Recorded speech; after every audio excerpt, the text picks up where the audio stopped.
Hey, welcome back to the Amplified Podcast. It's good to see all of you guys.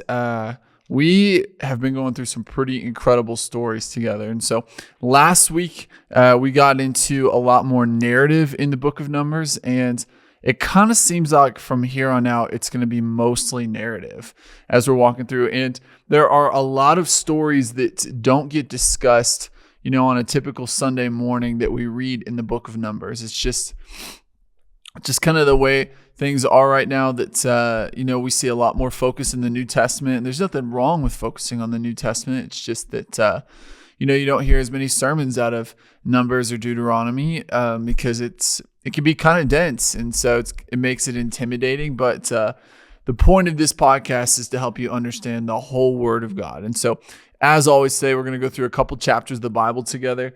Last week, we got into some pretty crazy stuff. And so last week's episode was titled, or at least the thumbnail said, Complainers, Gluttons, and Racists. And so if you're interested in any of that, that was a crazy episode last week. It was a good time. And so we talked about Miriam, and we talked about the plague that was coming for the people of Israel. I think it was the people of Israel, right? Yeah.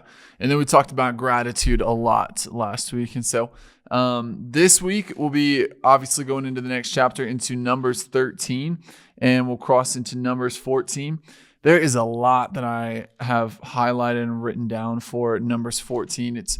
There's a lot going on, and we get to see how God and Moses once again interact with the people of Israel. And so we've talked about it repeatedly where, they kind of have this funny relationship where whenever one of them is annoyed with the Israelites at any given point, they'll start blaming the other one. And God will say things like, your people are down there doing all this ridiculous stuff. And then when Moses is mad, he'll say, why did you stick me with all these people? And today's no different. We're going to get to see more stories just like that. And so if you could open up your Bible to Numbers chapter 13, we're just going to walk through it together. Of course, you can read it out of the Amplified text.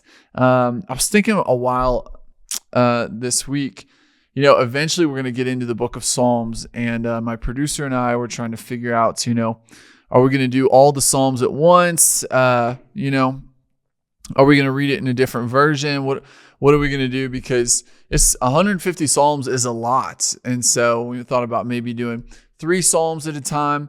We still haven't figured out that kind of thing. But the Amplified text is great because it offers a lot of extra context. And so much of what I read, if you're reading along, you'll see it's in parentheses. That's something that they've added in, not in that they've changed what the Bible's trying to say, but when it says he walked up a hill, it might say he, Abraham, that's added in, walked up a hill. And so it's to help you understand when you get to Psalms and when you get to Proverbs, that kind of extra explanation, it's good, but it's still kind of, it sort of takes away from the poetry of it. Because if you were reading Shakespeare and every third or fourth word, it would break it up just to explain what's being said. Like, wherefore art thou Romeo? If it said, wherefore out there, who are you? Romeo, every single time. And it's like as if you're trying to combine New English with Old English, and it just kind of loses the flavor. And so I think probably what we'll do at that time is we might use our Alabaster Bibles at the same time. So what I may do when we get to Psalms is I'll probably read the whole Psalm. Say we're going through Psalm 1 and 2. I'll read all of Psalm 1 and 2 in the New Living Translation so that you can hear the poetry of it. And then we'll walk through it together in the Amplified text and try to understand, pull apart what maybe King David was trying to say. And so just to say that, if you have a New Living Translation, if you have, an Amplified Bible, you have an ESV, none of that's wrong. And so we just enjoy going through the Amplified text together. And today we're going to get to see, how they view the land when they send out people for the first time. So just as a recap, remember, the Bible is showing us the same story from a couple different perspectives. So we're seeing the story of the people in from Egypt, the Israelites, these 40 years, we're seeing them now from a newer perspective, more from kind of Moses' feelings, what is going on, from the point of view of the people a lot during this part. But it's not so much about the Levites anymore. It's more about the happenings in Israel, the people of Israel for these 40 years. And so when it says we're going to, the spies are viewing out the land, this is not a different set of 12 spies than what we read in, I believe it was in Exodus and maybe Leviticus as well. This is the same set of 12. We're just seeing it from a different perspective. And so hopefully, the Bible's not trying to tell you multiple identical stories. It's trying to tell you the same story from different directions. And so in Numbers 13, here's what it says. You can follow along. Then the Lord spoke to Moses, saying, "Send men to spy out the land of Canaan, which I'm going to give to the sons of Israel. From each of their fathers' tribes you shall send a man, every one a leader among them." Now, this is like 1 year after they got out of Egypt, and God is not sending them in to kind of say, okay, decide if you want to live here. It's not like he's showing them a house before they move in. You can choose this or not. We can go look at another house. No, this is strategic on behalf of an army at this point. Go into the land to spy it out, to see how you might want to take the land. Maybe you're going to go and see that all the cities are fortified and you need to, write up plans for that. Or maybe you might find out that it's mostly villages and it's going to be really easy to take it. And this is more about how they're going to take the land, not if they're going to take the land or not. That's not what it's about. So Moses sent spies from the wilderness of Paran at the command of the Lord, all of the men who were the head of the Israelites. These were their names. From the tribe of Reuben, we have Shammua, the son of Zakur. What you're going to see too is a lot of these names are still really good Hebrew names. We've talked about it in the past where as you're reading through the names of, genealogies, you can kind of see when the people start to get into idolatry and drift from the Lord because their names start to have more sadistic meanings, or they might have the word Baal in them a lot. But with these, a lot of these names are just like Caleb means dog. But I don't know the names of any of these other ones. I know all of them that end in EL. That's the word for God. And so we can examine a few of them here in just a moment. Shemuel from the son of Zakur. From the tribe of Reuben, verse 5. Tribe of Simeon, Shaphat, the son of Hori. From the tribe of Judah, Caleb, the son of Jephunneh. From the tribe of Issachar, Egal, the son of Joseph. From the tribe of Ephraim, Hoshea, that's Joshua, the son of Nun. From the tribe of Benjamin, this is Palti, the son of Raphu. From the tribe of Zebulun, Gadil, the son of Sodi. From the tribe of Joseph, that is the tribe of Manasseh, Gadi, the son of Suzi. From the tribe of Dan, Amiel, the son of Gemali. From the tribe of Asher, Sethur, the son of Michael. From the tribe of Naphtali, Nahibi, the son of Vosh. I can't even say this. Vophsi. Vophsi. From the tribe, PH makes an F sound, right? Vophsi. Yeah, okay. From the tribe of Gad, Gul, the son of Maki.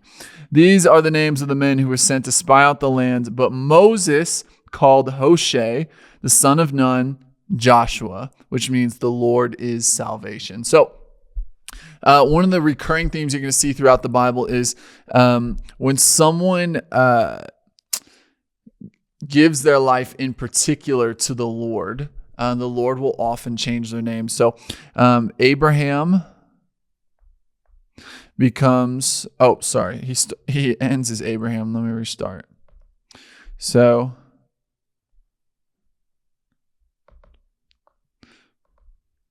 Abram becomes Abraham. Then we have Hoshea becomes Joshua. Oh, and I missed probably the most important one. Jacob becomes Israel. And much later on, Simon will become Peter.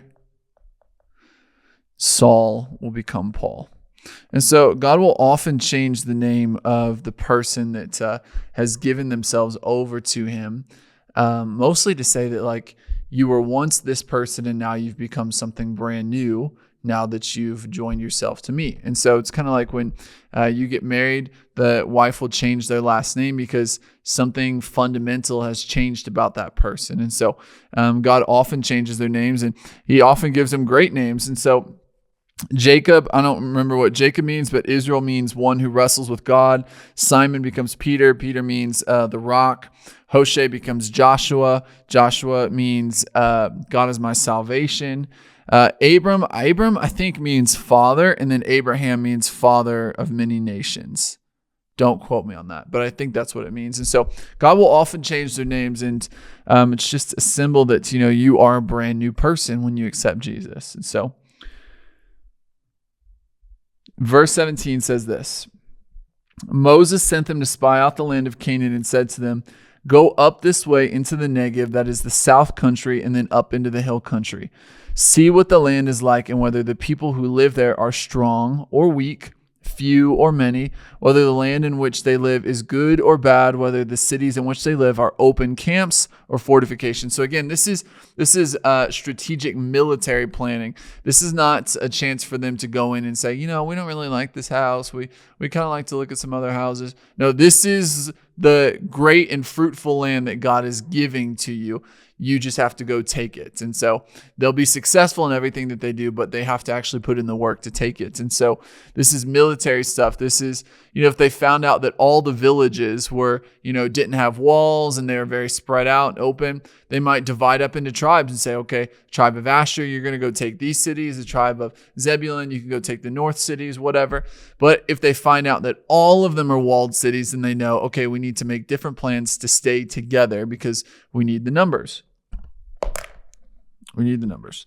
So, verse 20, and what the land is, whether it is a fat, productive land or lean, whether there is timber on it or not, make an effort to get some of the fruits of the land. Now, the time was the time of the first ripe grapes. So they went up and spied out the land from the wilderness of Zin to Rehob, a town in Lebanon, at Lebo-Hamath in the far north. And so they're spying out from, closer down toward the Red Sea, all the way up to Mount Carmel, in like kind of the northern, where it turns toward Italy in the, the Fertile Crescent. So they went up and spied out the land. Verse 22, when they had gone up into the Negev, the south country, they came to Hebron, and Ahiman, Shishai, and Talmai, the descendants of Anak, were there. Now Hebron was built 7 years before Zoan in Egypt. Ahiman, Sheshai, and Talmai are the three sons of Anak, which means that these are giants. We're running into giants in the land. This is the land that was involved in the most amount of debauchery. They were mingling themselves with angels. They were mingling people with animals. It's like last night, my wife and I was watching it. She was tolerating it. We were watching Indiana Jones 4. And at the end of Indiana Jones 4, when they make it to the City of Gold, the call them like the Eternal Watchers, or like the undead tribe members. They all run out and they're trying to attack Indiana and Shia LaBeouf, and they're running away from them. And they're these tribal people with cuts and sores and like disfigured faces and like full body paints and like just like absolute like the dredges of society. These like demonic entities. That's the kind of people that we're dealing with when we're going into this area. This is not just like, the city of St. Paul invading the city of Milwaukee. It's basically the same type. No, we're dealing with people that have gone beyond sin, that are involved in all the things we talked about in the book of Leviticus. And so it's getting pretty wild, and they have giants on their side because they have been mingling themselves with angels, and it's now been passed down through the generations as well. And so they've actually diluted the gene pool in this area. And if that kind of behavior was to keep continuing to grow, then eventually it would infect all the peoples of the earth. And then there would be no perfect or no complete human for the Son of God to come through. And so that's what the whole story of Noah is like. If you want to know more about that, you can go all the way back to Genesis 6 with our episodes. But it's the same idea over and over and over, that it is the war between the seeds. The seed of Eve, which is, the people of Israel and Abraham's line all the way down to King David and then to Jesus, versus the seed of the serpent, which is these giants and everyone that would give themselves over to it. And so this is who they're dealing with as they're going into. Then they came to the valley of Eshcol, which means cluster of grapes. From there, they cut down a branch with a single cluster of grapes, and they carried it on a pole between two of them with some of the pomegranates and figs. So this is such a fertile land. It's possibly that they were messing with the genetics as well. They were getting into way more than GMO stuff today that we do. They were messing with genetics so much that they had bioengineered grapes that were so big that one cluster of grapes had to be hung on a pole and carried between two full-grown men. That's how big of a cluster we're dealing with. This could have been because the land was just that fertile. It's much more likely that the peoples there were probably messing with genetics. I'm not entirely sure, but this was a huge indicator of what this land was capable of. The place was called the Valley of Eshcol, cluster of grapes, because the cluster of grapes which the sons of Israel cut down there. I butchered that verse. That place was called the Valley of Eshcol, which means cluster of grapes, because of the cluster of grapes which the son of Israel cut down there. Verse 25. When they returned from spying out the land at the end of 40 days, there's something significant in the Bible about the number 40. 40 days of the flood, 40 days of Jesus in the wilderness, 40 days to spy out the land. There's something significant about the 40. They came to Moses and Aaron and all the congregation of the sons of Israel in the wilderness of Paran at Kadesh, and brought back word to them, to all the congregation, and showed them the land's fruit. They reported to Moses and said, "We went into the land where you sent us, and certainly it does flow with milk and honey, and this is the fruit." So it's a very fertile land. There's capability for agriculture, which means there's going to be a lot of grassland, which means it's getting plenty of water. If there's honey there, it means that there's proper vegetation, that bees are, fertilizing all of the different things that are there. And so it's a great land, just like God said. But here's where they lose faith. But the people who live in the land are strong. The cities are fortified. They have walls, and they're very large. Moreover, we saw there the descendants of Anak, and that is, you guessed it, the giants. Guys, you can find the giants in this war of the seed all over the Old Testament. And if you look, you can find it in the New Testament too. This was people of great stature and courage. The people descended from Amalek live in the land of the Negev, the south country. The Hittite and the Jebusite and the Amorite live in the hill country. And the Canaanites live by the Dead Sea along the side of the Jordan. Then Caleb quieted the people before Moses and said, "Let us go up at once and take possession of it, for we will certainly conquer it." So he had faith. But the men who had gone up with him said, "We are not able to go up against the people of Canaan, for they are too strong for us." So there's a difference between stating a fact. Fact number one, it is a land flowing with milk and honey. Fact number two, these guys that lose faith, they say the cities are very large. The descendants of Anak live there. They are giants. We're like grasshoppers in their sight. All of that can be said, but it's different when you say, because of these things, we cannot go and take over this area. That is a declaration of, I've lost faith in God. Even though he delivered us out of Egypt, he is not able to deliver us into this land. And so there's a difference between stating facts in your life. I am sick with this. I got this diagnosis, and then saying, I'll always be sick with this. I'll have to deal with this the rest of my life.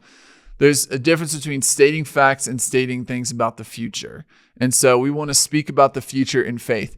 I was diagnosed with this, but I know that God is my healer. This is going on in my marriage right now, but I know God is the restorer. There's a difference between that and making, these other claims about your life.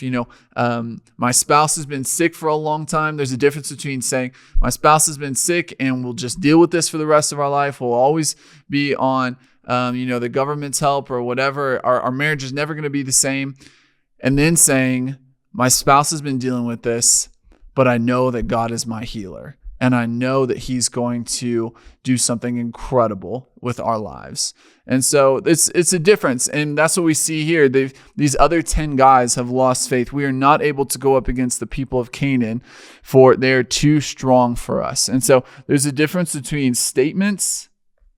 Statements are not equal to let's just say proclamations. They're not proclamations. IONS. Proclamations. Statements and proclamations are two very different things. We proclaim things in faith, even though we may state things that are currently true. Let's say that.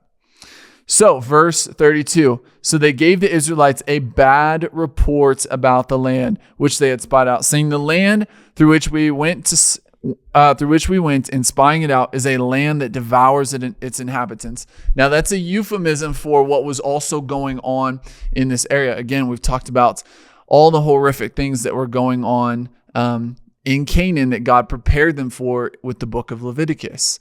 But saying they devour their inhabitants, this is parental advisory, let me say that, is a euphemism, a more easy way of saying that they were involved in cannibalism. The legends, this is getting into the book of Enoch, but the legends about the original giants from before the flood talk about, they grew so large that they ended up eating all the food, and they were eating up all the animals, and then they started to eat the people and then eat each other. And so it is full-blown debauchery that we're seeing here. This is not just a vindictive God going in and wiping out a peace-loving people. No, this is a people that have gone beyond sin. And so it's a land that devours its inhabitants, and all the people we saw in it are men of great stature. So in every one of these cities, all of these tribes, they have giants among them. They are part of this, this playing with genetics. There we saw the Nephilim. That's one of the many names for the people group that are giants. The sons of Anak are part of the Nephilim, and we were like grasshoppers in our own sights, so we were in their sights. And so these men, Goliath comes along much later, but he's obviously much more generations removed from what would have been the original angelic seed. And so we only see him as being 9 or so feet tall. But these giants at this time could have been 30, 40, 50 feet tall. I really don't know.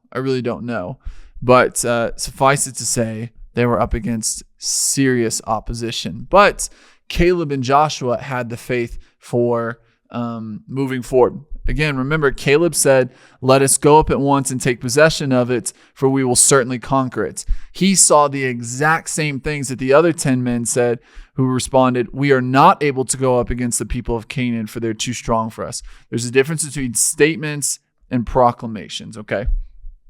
Verse 14, the people rebel. I mean, they can't make it more than like 10 minutes without complaining and rebelling against God. And it's not like God hasn't done anything for them. If God, it almost makes sense for Moses to be skeptical when God first shows up to him at the beginning of Exodus. Who are you? I don't know anything about you. I haven't seen any of your mighty works. But all the people that we're seeing right here, they were there when God sent the plagues. These are the people that plundered Egypt. They walked through the Red Sea. This is within just a number of months since all of that happened, and yet they're losing faith. So let's go through chapter 14 together. Then all the congregation of Israel raised their voices and cried out, and the people wept that night. Crybabies. All the Israelites murmured in discontent against Moses and Aaron. So it's one thing to be upset. It's one thing to be fearful, but it's another thing to then start to kind of form a mutiny against Moses and Aaron, even though they've led you safely all the way this way.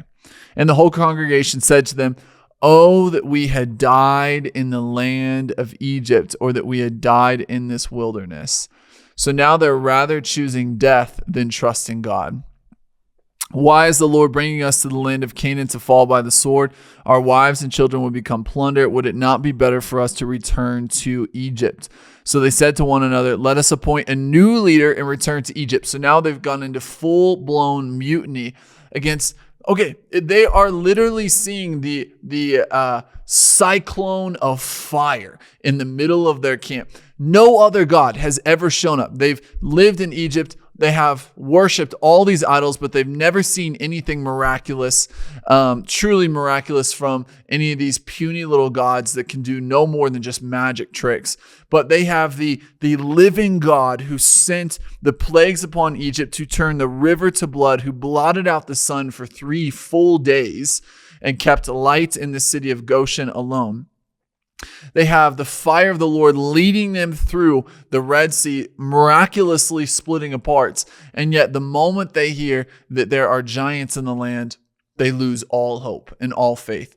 And God, God can understand being nervous. I think He's gracious when it comes to maybe you're feeling a little anxious, but it's another thing to say, I wish God had not done the good things for me that He's done so far. I would rather go back to my sins. That's a different thing. So, lot to discuss here. So they said to one another, "Let us appoint a new leader and return to Egypt." Verse 5. Then Moses and Aaron fell on their faces before all the assembly of the congregation of the Israelites. That is the proper response for leaders. So if you are a leader somewhere, you're a leader in business, you don't know what to do, get on your face before God. Joshua, the son of Nun, and Caleb, the son of Jephunneh, who were among those who had spied out the land, tore their clothes as a sign of grief. And they spoke to all the congregation of the sons of Israel, saying, and I wrote this in my Bible here, that these were probably the most important words these two boys ever said in their entire lives. "The land through which we pass as spies is an exceedingly good land. If the Lord delights in us, He will bring us into this land and give it to us, a land which flows with milk and honey. Only do not rebel against the Lord, and do not fear the people of the land, for they will be our prey. Their protection has been removed from them, and the Lord is with us. Do not fear them." So God is not asking you to not look at the challenges of your situation. He's not asking you to be oblivious or be ignorant of what you're facing. He's asking you to trust Him, to know that He is with you in the middle of it. And if He has made you a promise that you will overcome this, then you will. That's what they're standing on, Joshua and Caleb. But all the congregation said to stone Joshua and Caleb with stones. But before they could, the glory and brilliance of the Lord appeared at the tent of meeting, the tabernacle, before all the sons of Israel. So it got to the point where they were like, we don't just want a new leader. We're going to stone you right now where you stand. And that's where God steps in and says, no, you're not. And His light, His glory and His brilliance separates them from the rest of the people. So in the last chapter, or 2 chapters ago, we saw Moses was so upset with the people. Why did you give this people to me to carry into this land? I'm sick of them. I'm done with this. But now it's reversed. Now God's upset with them, and we're going to see Moses speaking mercy on their behalf. Verse 11. The Lord said to Moses, "How long will these people disrespectfully..." I'm trying to read it with passion. I'm messing it up. "How long will these people treat me disrespectfully and reject me? How long Will they not believe me despite all the miraculous signs which I have performed among them? And here's what the Amplified says about this verse. This chapter records perhaps the saddest and most far-reaching event in the history of Israel, surpassed only by the crucifixion of their own Messiah. The miracles performed in the Exodus did not convince the Israelites of God's trustworthiness, and the miracles of Christ did not convince the leaders of the day that he was the prophesied Messiah. So the refusal to see and believe what you're seeing before your eyes and trust God. So God says this to Moses, I will strike them with pestilence, a plague, and dispossess them, and I will make you into a greater and mightier nation than they. So God is literally saying, that's it. I'm done. I'm going to start over with you, Moses. I've done it before. I can do it again. But Moses said to the Lord, then the Egyptians will hear of it. For by your strength you brought these people from among them, and they will tell it to the inhabitants of the land that they heard that you, Lord, among these people, that you, Lord, are seen face to face.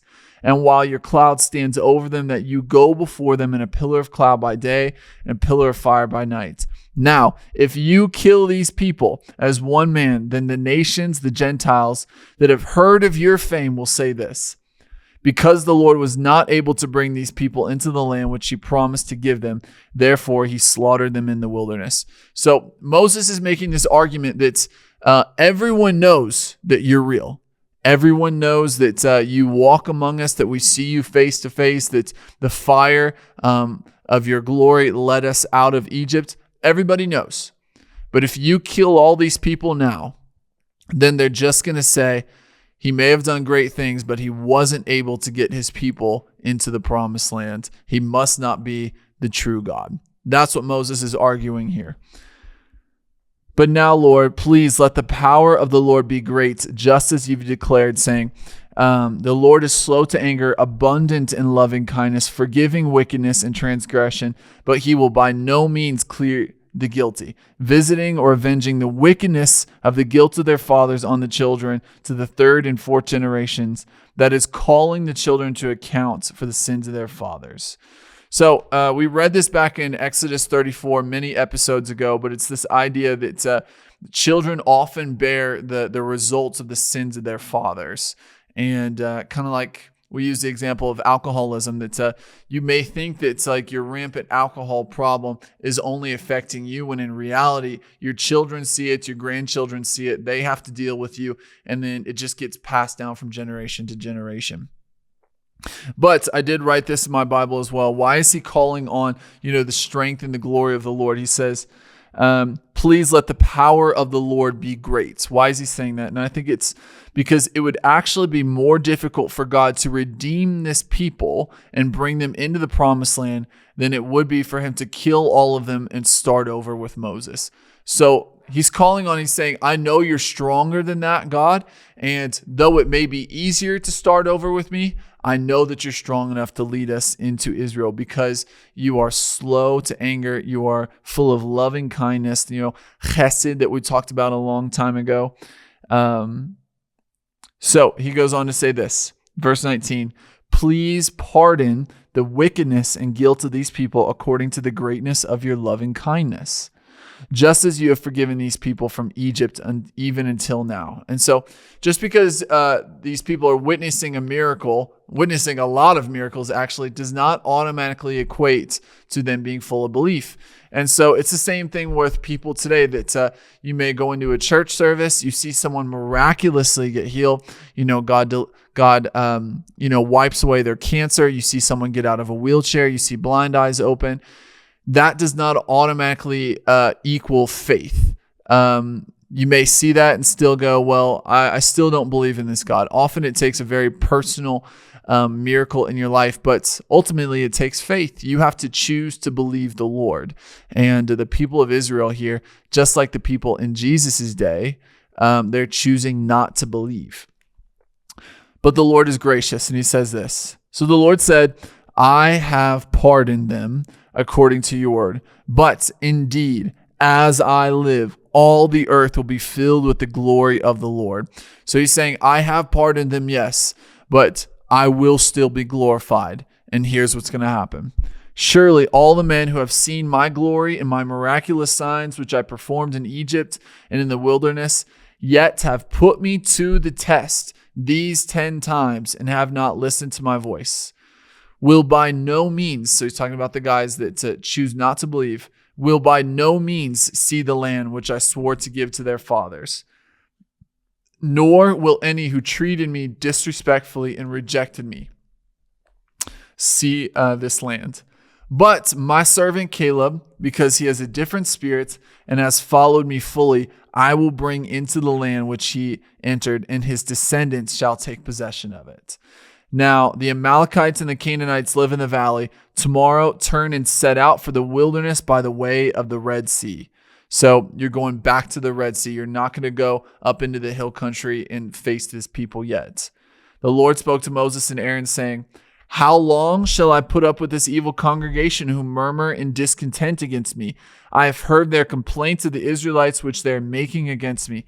Say to them, As I live, says the Lord, just what you have spoken in hearing, I will most certainly do to you. Your dead bodies will fall in this wilderness, even all who were numbered of you, your entire number from 20 years old and upward who have murmured against me." So God is saying, this generation has sealed their fate. These 10 times they have murmured, they have been ungrateful, they've been discontent, they've wanted to hurt you, Moses. They have rejected my promises. They have gone against me. I've given them chance after chance after chance after chance, over and over and over. And yet they still are rejecting me. So you know what? I will not wipe all this nation out, but this generation who rejected me, I'm rejecting them. They will die here in this wilderness, and I will take their children into the promised land. Except for Caleb, the son of Jephunneh, and Joshua, the son of Nun, not one of you, he's talking to the men and women who are above the age of 20, not one of you shall enter the land in which I swore an oath to settle you. But your children, whom you said will become plunder, I will bring in, and they will know the land which you have despised and rejected. So the very people that you didn't trust me with, those are the ones that I'm actually going to use in your place to bring, settlement to this land. But as for you, your dead bodies will fall in this wilderness. Your sons will be wanderers and shepherds in the wilderness for 40 years. They will suffer for your unfaithfulness until your corpses are consumed in the wilderness. According to the number of your days in which you spied out the land of Canaan, 40 days for each of you shall bear and suffer a year for your sins and guilt. 40 years you shall know my displeasure, the revoking of my promise, and my estrangement because of your sin. So I gave you 40 days to see how great this wilderness, how great this nation can be, and you came back and still rejected me. So for every day that you chose to allow bitterness and a lack of gratitude and unfaithfulness to enter your hearts, for every day you will spend a year in this wilderness. And I wrote it down much later on. We'll talk about it later on in Numbers. I did all the math, and I think I put it in the margin of my Bible much later on near the end of Numbers. But at this rate, the people are going to have to be dying off at it's like 3 times the normal mortality rate. Like people pass away in the United States every day. It's just life. People get old. Things move forward. But in order for this many people to die off in the wilderness over the next 40 years, they're going to have to die off at 3 times the normal rate. So they're going to spend the next 40 years just burying person after person after person because they rejected God. And again, it's not like God is being vindictive. It's not like God is getting his last revenge. No, you rejected the Lord. And then he gave you another chance. You rejected him again. He gave you another chance. He showed you how great this land was going to be. He is in the midst of you in a pillar of fire. He's done miracle after miracle, and yet you rejected him. So you know what? The Lord said, if y'all going to reject me, I'm going to reject you, and I'll work with your kids. I, the Lord, have spoken. I will most certainly do this to all this evil congregation who are gathered together against me. In the wilderness, they shall be consumed by war, disease, and plagues, and here they shall die. And I think maybe this is taking it too far. That's, if you are a church leader and you are truly representing God and his character, you're following after his word, and maybe you come up against opposition in your congregation or something like that, God takes that so personally that he takes an affront against you as the leader. Or maybe you have a business and you're following after God's will. You're doing what God's called you to do as the leader of this business. And you're putting, what the word says into your business practices, and you have your people come up against you. God takes that so personally that he sees it as an affront to himself. Because they're up against you, you're up against me. And so God takes his servants very seriously. As for the men whom Moses sent out to spy the land, who returned and made all the congregation murmur and complain against him by bringing back a bad report concerning the land, even those 10 men who brought back the very bad report of the land died by a plague before the Lord. So, we saw in the last chapter, all these people died because they ate the birds, because they had complained against the Lord. God gives them exactly what they want, and they kind of like eat themselves to death. You could call that miraculous. You can call that, consequences for your actions. But in this case, the fact that 12 men went out, the only 2 men that had faith in the Lord survived, but the other 10 contracted some sort of plague and died very quickly afterward. I have no earthly explanation for that. It's just miraculous. And so we see a lot of things that are going back and forth in that way, where, we see all these miraculous things that are being done. Some of it we can understand by earthly means, and some of it's just flat out miraculous. But Joshua the son of Nun and Caleb the son of Jephunneh remained alive out of those men who went out to spy the land. Okay, last section for Numbers 15. Moses spoke the Lord's words to all the Israelites, and the people mourned greatly. Shocker. They got up early in the morning and went up to the ridge of the hill country, saying, "Look, here we are. We have indeed sinned, but we will go up to the place which the Lord has promised." Okay, so they're totally backward at this point. God told them, we're going up into Canaan. We're going to take it. And they go, no, we don't want to take it. God says, you don't want to take it? Fine, then I'll work with your kids. You guys are going to die off. And they go, okay, well, I guess we'll go up into the promised land now. What? No, I just told you to turn back toward the Red Sea into the wilderness. And now it's like they only want to do the opposite of what God tells them to do. But Moses said, why then are you transgressing this commandment? I told you we're going back to the Red Sea. Transgressing this command of the Lord when it will not succeed. Do not go up, or you will be struck down before your enemies, for the Lord is not among you. For the Amalekites and the Canaanites will be there in front of you, and you will fall by the sword because you have turned away from following the Lord. Therefore the Lord will not be with you. But in their arrogance they dared to go up to the ridge of the hill country. However, neither the Ark of the Covenant of the Lord nor Moses left the camp. Last verse.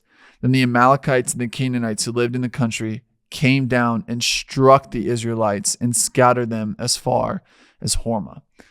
So we have this people group that seems hell-bent on only doing the opposite of what God wants them to do. And so God rejects them. He says, you know what? If you guys don't want me, I'll work with your kids. That's fine. We'll move on. And they go, okay, fine. We'll go up into the hill country. No, I just told you I'm no longer with you. We're not going up into the hill country. And they go, okay, but we're still going to go up into the hill country. They get up there and shocker. They're wiped. They get their butts kicked by the Amalekites and the Canaanites. So it's so much going on in these stories. We're going to see a lot of narrative moving forward about, what was Moses dealing with? Why was so much Levitical, sacrificing necessary? Because this is the people you're dealing with. And unfortunately, unless we have the Holy Spirit in us, unless we have God's help, we are no different. And so we have to trust the Lord. We have to be faithful to the Lord and trust him. And so I want to be more like Joshua and Caleb, but it requires faith. It requires trust in God.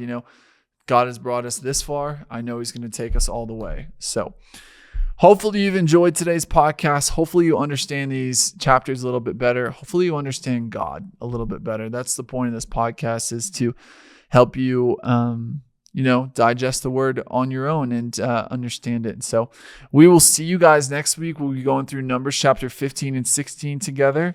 And we'll see you next week. Bye-bye.